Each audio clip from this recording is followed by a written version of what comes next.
Era para ser só mais um dia bonito, daqueles que a gente tenta guardar na memória, com fotos, risadas e silêncio diante da imensidão da natureza.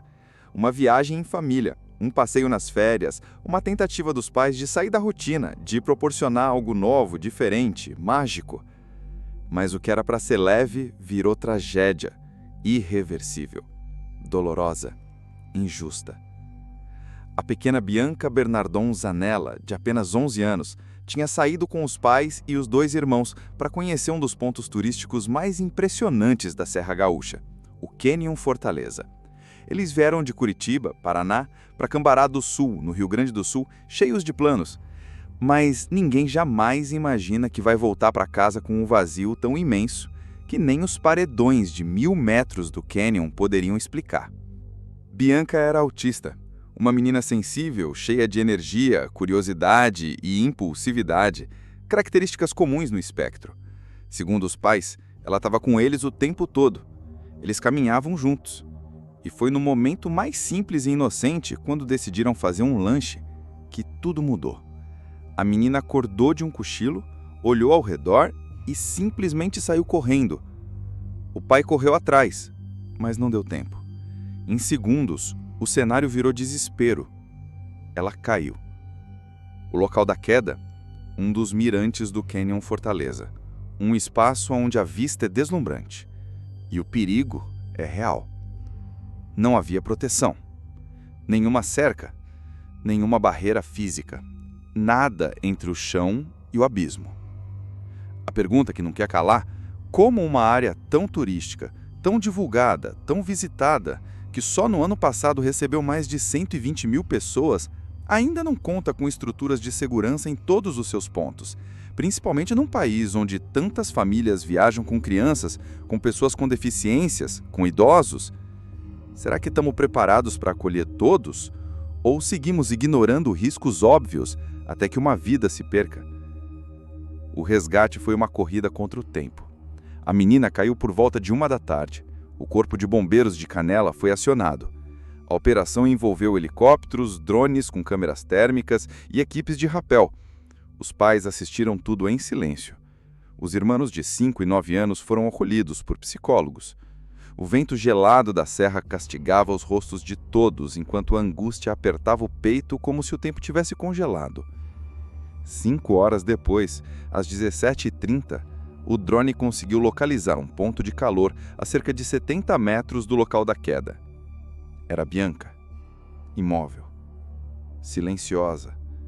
As equipes desceram com todo o cuidado possível, enfrentando neblina, terreno acidentado, o frio cortante da noite que caía. Mas o que encontraram lá embaixo foi exatamente o que todos temiam desde o início. Bianca não resistiu. O silêncio que se seguiu foi maior que o Canyon.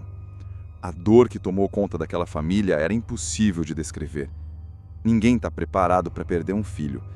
E ainda assim, de forma tão repentina, tão brutal, tão absurda. Naquela noite, o Parque Nacional da Serra Geral, um dos destinos mais procurados da região sul, se calou. As trilhas vazias, os ventos fortes e o eco das montanhas militar sobrevoou o canyon e levou o corpo da menina até a vase. Os pais acompanharam tudo, sem forças para reagir. Em choque. Em pedaços. A mãe de Bianca chegou a compartilhar um desabafo com os bombeiros. Disse que a filha era extremamente ativa e tinha muita dificuldade de percepção de perigo. Um simples cochilo interrompido, uma corrida impulsiva e um abismo sem nenhuma barreira. Essa combinação foi fatal. Mas o mais cruel nessa história não é apenas o acidente em si. É o abandono.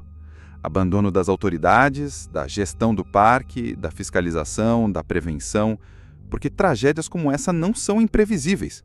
Elas são evitáveis. Se houvesse cercas, se houvesse placas de advertência, se houvesse estrutura mínima de contenção, se houvesse empatia com realidades diferentes, como a de uma criança neurodivergente. No Brasil, mais de 2 milhões de pessoas vivem com algum tipo de transtorno do espectro autista, e a maioria delas, como Bianca, são crianças. Crianças que viajam com suas famílias, que passeiam, que exploram, que sentem o mundo de forma intensa, impulsiva, muitas vezes sem noção do risco. Como garantir que elas sejam incluídas nesses espaços sem serem deixadas à própria sorte? O caso de Bianca virou pauta nacional, não pela comoção apenas, mas pela revolta, pela constatação dolorosa de que estamos falhando como sociedade e falhando de novo. Porque essa não foi a primeira vez que acidentes graves aconteceram no Canyon Fortaleza. Outras quedas já haviam sido registradas nos últimos anos. Pessoas já haviam se ferido. Mas ainda assim, nada mudou. Nada até agora. Depois da morte de Bianca, o Instituto Chico Mendes de Conservação da Biodiversidade, o ICMBio, responsável pelo parque, anunciou que estuda novas medidas de segurança. Mas o anúncio veio tarde. Veio só depois da tragédia. Veio quando já não havia mais o que salvar. E é sempre assim, não é? A gente só enxerga o perigo depois que ele cobra um preço muito alto. A gente só pensa em mudar quando já é tarde. Bianca agora é estatística. Mais uma vítima da negligência. Mas também é símbolo. Símbolo de uma dor que não pode ser ignorada. De uma urgência que não pode mais ser adiada. De uma vida que poderia e deveria ter sido preservada. O luto daquela família nunca vai passar. Os irmãos de Bianca crescerão com um buraco no coração. Os pais com uma culpa silenciosa, ainda que injusta. E todos nós, como sociedade, com a responsabilidade de fazer com que isso nunca mais aconteça. Nem no Canyon Fortaleza, nem em nenhum outro lugar onde o descaso fale mais alto que o cuidado. Que essa história sirva de alerta. Não basta promover o turismo se não houver segurança. Não basta divulgar a beleza se ela vier acompanhada de riscos ignorados. Não basta dizer "sinto muito" depois que uma criança morre. É preciso agir antes. Porque toda vez que um pai volta para casa com o banco de trás vazio, com o brinquedo esquecido no carro, com o som da risada da filha ecoando na lembrança, alguma coisa deu muito, muito errado. E não tem nada mais doloroso do que a ausência de quem ainda tinha o mundo inteiro para viver. Descanse em paz, Bianca. E que sua partida não tenha sido em vão. Se essa história te tocou, se você acredita que tragédias assim não podem continuar acontecendo, se você quer mais segurança, mais cuidado e mais empatia nos nossos espaços públicos, se inscreve no canal agora mesmo. A gente precisa falar sobre isso e precisa continuar cobrando mudanças. Tem um link importante na descrição, confere lá também. Nos vemos no próximo vídeo. Até lá!